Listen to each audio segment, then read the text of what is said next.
बिस्मिल्लाहिर्रहमानिर्रहीम। अस्सलाम वालेकुम नाज़रीन कराम, मैं हूं मखदूम शहाबुद्दीन और आप देख रहे हैं मेरा फेसबुक और यूट्यूब चैनल।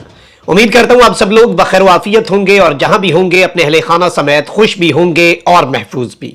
नाज़रीन कराम, कुछ बहुत बड़ी डेवलपमेंट्स हैं। एक जानिब तो इमरान खान की गिरफ्तारी के खिलाफ ओवरसीज पाकिस्तानीज पूरी दुनिया के अंदर मैदान में आ चुके हैं, जबकि दूसरी जानिब लंदन में मौजूद जज हुमायूं दिलावर के साथ क्या हुआ है, किस तरह के मामलात हुए हैं और जज साहब किस तरह से भाग खड़े हुए हैं, वीडियो मंजर आम पर आ चुकी है। इस हवाले से भी डिटेल्स हैं। जबकि इमरान खान की रिहाई के लिए पाकिस्तान तहरीक इंसाफ सुप्रीम कोर्ट जा पहुंची है। कुछ लेटेस्ट डेवलपमेंट्स हैं, लेटेस्ट हैपनिंग्स हैं और इसके साथ ही साथ हुकूमत अब निगरान वजीर आजम के लिए नाम फाइनलाइज भी कर रही है। नए नए नाम सामने भी आ रहे हैं और इस बहती गंगा में सब हाथ धोना चाह रहे हैं। इसके साथ ही साथ तोशाखाना केस में भी अब कुछ नए मोड़ आएंगे और इमरान खान साहब के लिए कुछ नई डेवलपमेंट्स भी हैं जो आपके सामने रखनी है।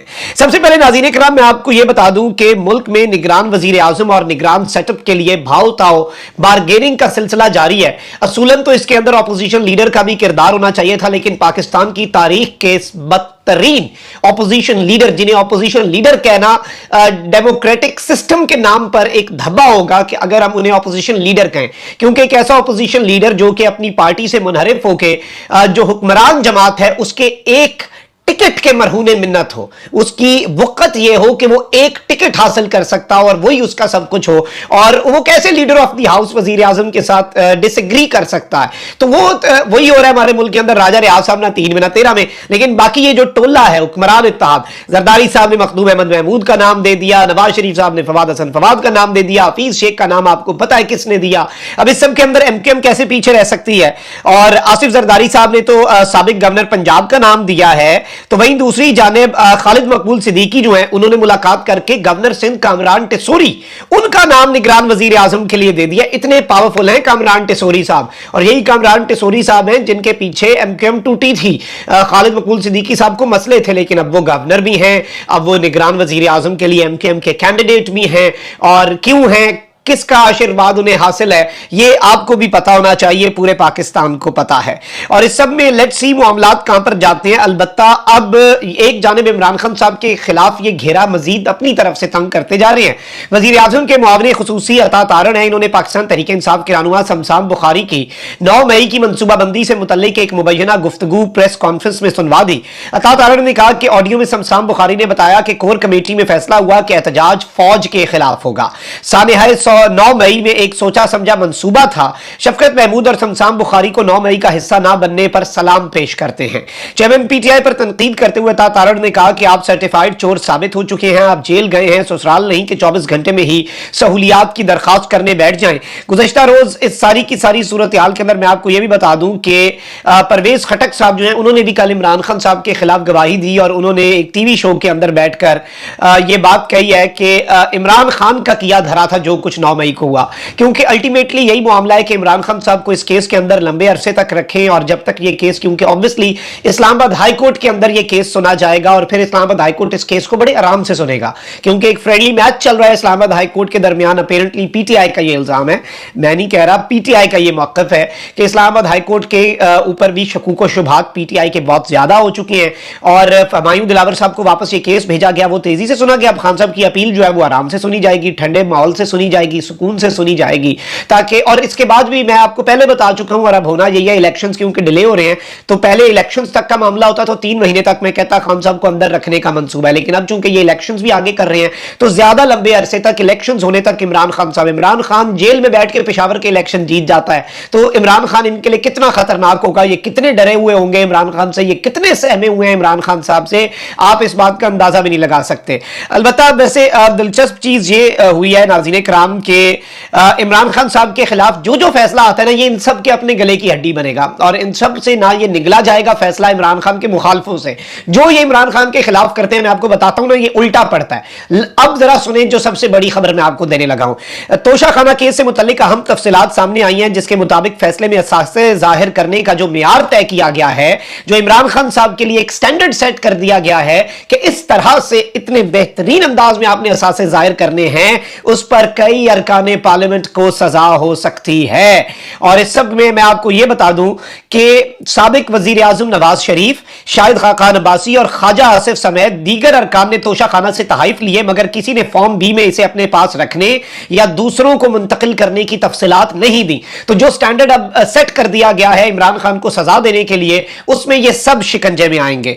और ये तो सिर्फ बड़े बड़े नाम मैंने आपको बताया कि शाहिद खाकान अब्बासी, नवाज शरीफ, ख्वाजा आसिफ, ये बड़े बड़े बुर्ज उल्टेंगे इसके अंदर। और ये सिर्फ आपको पता है तोशाखाना फिर सियासतदानों पे एप्लीकेबल नहीं होता, ब्यूरोक्रेट्स होते हैं इसके अंदर, सरकारी ओहदेदारान होते हैं, और किसी ने ये स्टैंडर्ड्स फुलफिल किए ही नहीं हुए। इमरान खान ने तो फिर भी इनसे ज्यादा मामलात के अंदर अपनी क्लैरिटी रखी हुई थी अपने फॉर्म्स के अंदर। और ये जिस बेस के ऊपर इमरान खान साहब को भोंडी सजा दे के जज हुमायूं दिलावर साहब, वो बड़ी दिलचस्प बात किसी ने लिखी थी कि नवाज शरीफ साहब जो हैं उन्हें सजा हुई तो नवाज शरीफ भाग गए लंदन, पहली फुर्सत में जब उन्हें मौका मिला लंदन निकल गए। और इमरान खान का आप मकाम देखें, इमरान खान का आप लेवल देखें कि इमरान खान को सजा हुई तो सजा सुनाने वाला जज पहली फ्लाइट से लंदन चला गया।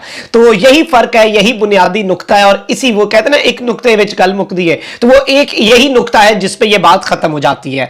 अलबत्ता दूसरी जानिब कुछ और बहुत बड़ी डेवलपमेंट्स भी हैं जो आपके सामने रखनी है। चेयरमैन पाकिस्तान तहरीक इंसाफ की अटक जेल से अडयाला जेल मुंतकिली के लिए इस्लामाबाद हाई कोर्ट में दरखास्त दायर कर दी गई है। चेयरमैन पीटीआई के वकील नईम हैदर पंजोथा की जानिब से इमरान खान को अडयाला जेल मुंतकिल करने के लिए इस्लामाबाद हाई कोर्ट में दरखास्त दायर की गई और इस्तदा की गई है कि इमरान खान को जेल में एक क्लास फ्राहम की जाए। चेयरमैन पीटीआई की कानूनी टीम को जेल में मुलाकात की इजाजत दी जाए। दरखास्त में यह इस्तदा की गई है कि इमरान खान को जाती मुआलज, अहले खाना और पार्टी की सीनियर क़यादत से भी मुलाकात की इजाजत दी जाए। चेयरमैन पीटीआई को 2 रोज कबल इस सब में जो सजा हुई थी अब वो इमरान खान साहब अंदर है। जबकि दूसरी जानिब ये एक और चीज भी सामने आई है कि तोशाखाना केस के फैसले के खिलाफ सुप्रीम कोर्ट ऑफ पाकिस्तान के अंदर दरखास्त दायर कर दी गई है। दरखास्त में तोशाखाना केस फैसले को कलअदम करार देने की इस्तदा की गई है। दरखास्त में मौक़िफ़ इख्तियार किया गया है कि तोशाखाना केस का ट्रायल दोबारा शुरू किया जाए। तोशाखाना केस में चेयरमैन पीटीआई को फेयर ट्रायल का जो एक बुनियादी हक है, जो सिर्फ पाकिस्तानी दुनिया के अंदर एक एस्टैब्लिश रूल है और एक कानून है फेयर ट्रायल का, वो हक इमरान खान को नहीं दिया गया। तोशाखाना केस का फैसला जल्दबाजी में किया गया है और तोशाखाना केस के सुप्रीम कोर्ट के फैसले तक सजा मुअत्तल की जाए। दरखास्त आइन के आर्टिकल 184(2) के तहत दायर की गई है। दरखास्त advocate Lahore high court Saima Safdar ने दायर की है। दरखास्त में रियासत, हुकूमत और जज हुमायूं दिलावर जो कि इस वक्त लंदन यात्रा पर हैं, इन जज साहब को भी फरीक बनाया गया है। तो यह भी एक बड़ी डेवलपमेंट थी, एक बड़ी खबर है जो आपके सामने रखनी है। और जाहिर बात है कि जो इस वक्त सूरत हाल बन चुकी है आपके सामने है कि किस तरह के मामलात हैं। Although apparently supreme court of Pakistan directly इसमें इमरान खान साहब को रिलीफ नहीं दे सकता, एक हायरार्की फॉलो करनी है। और सुप्रीम कोर्ट के से पहले ये इस्लामाबाद हाई कोर्ट के अंदर अपील जाएगी जज हुमायूं दिलावर साहब की। इस्लामाबाद हाई कोर्ट के अंदर इस्लामाबाद हाई कोर्ट के चीफ जस्टिस सामिर फारूक साहब बैठे हुए हैं, जिन पर पाकिस्तान तहरीक इंसाफ को रत्ती बराबर भी एतमाद नहीं है। पाकिस्तान तहरीक इंसाफ उन पर अदम एतमाद का ऑफिशियली भी अदालत के अंदर भी बरमला इजहार कर चुकी है। ये पीटीआई का मौकफ है। और जज साहब जो हैं वो अब जाहिर बात है वो कितने अरसे में इसका फैसला देते हैं, फैसला हक में आए खिलाफ आए, फिर ये मामला सुप्रीम कोर्ट में ले जाया जा सकता है, अपील की जा सकती है।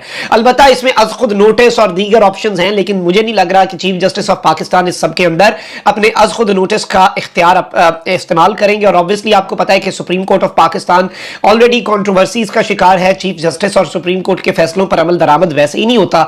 तो इस मुल्क में आप ये कह सकते हैं कि उसी फैसले पर उसी जज का फैसला मुकद्दम है जो इमरान खान के खिलाफ है। जो फैसला इमरान खान के हक में, मतलब ये इस वक्त कानून और आइन के मुताबिक कुछ नहीं हो रहा, ये जुडिशियल ऑर्डर के तहत गिरफ्तारी नहीं हुई। ये गिरफ्तारी ही उड़ जाए कि जी जज 12 बजे कहता है फैसला मैंने महफूज कर लिया है, 12:30 बजे वो 30 सफात का फैसला सुनाता है। दुनिया में वर्ल्ड रिकॉर्ड बना दिया जज ने 1 मिनट के अंदर 1 सफा लिखने का। और ये 1 सफा कोई एवं कहानी नहीं है, ये जुडिशियल ऑर्डर है। 30 सफात का फैसला जज साहब ने 30 मिनट में लिख के वर्ल्ड रिकॉर्ड बना दिया। इन्हें तो डायरेक्ट एजाजी चीफ जस्टिस बना देता हयात जज हुमायूं दिलावर को।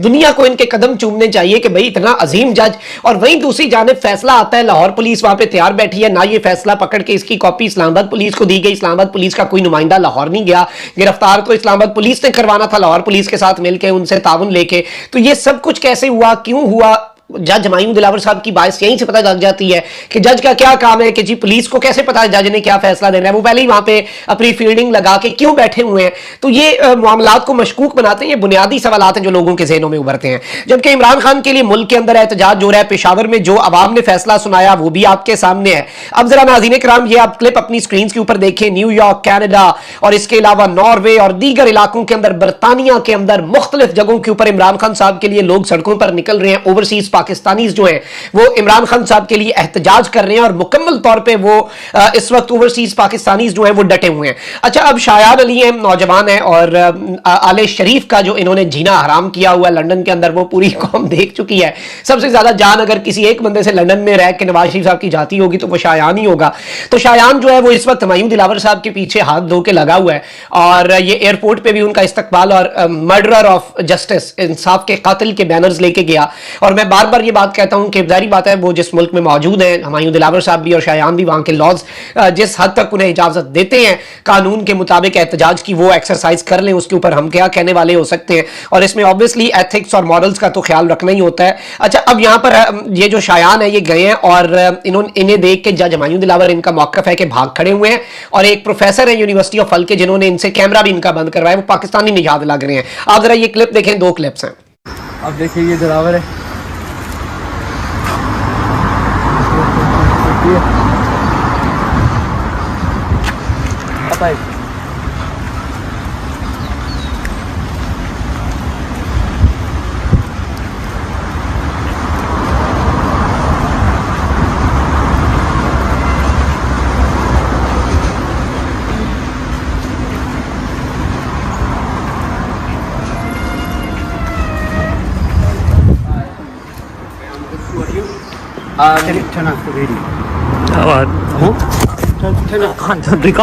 जी राजीन इकराम, आपने देखा यूनिवर्सिटी ऑफ हल जो है वहां पे ये हुआ और फिर एक और क्लिप भी है शायान का, जरा ये सुने फिर मैं आपसे इजाजत लूंगा।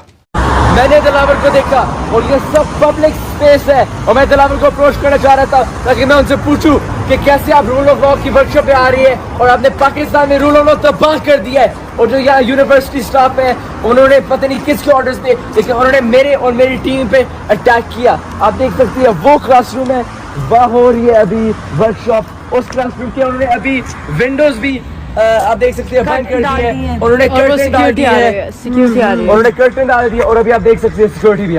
जी नाज़रीन इकराम, तो इनका ये मौक़िफ़ है कि इन्होंने जज हमायूं दिलावर साहब को देखा और जज साहब जो है वो भागने पे वहाँ से यानी थोड़ा सा जल्दी निकल गए साइड पे और फिर इनके ऊपर अटैक भी हुआ। Let's see how things unfold. अपना बहुत ख्याल रखें। अल्लाह निगहबान। पाकिस्तान जिंदाबाद।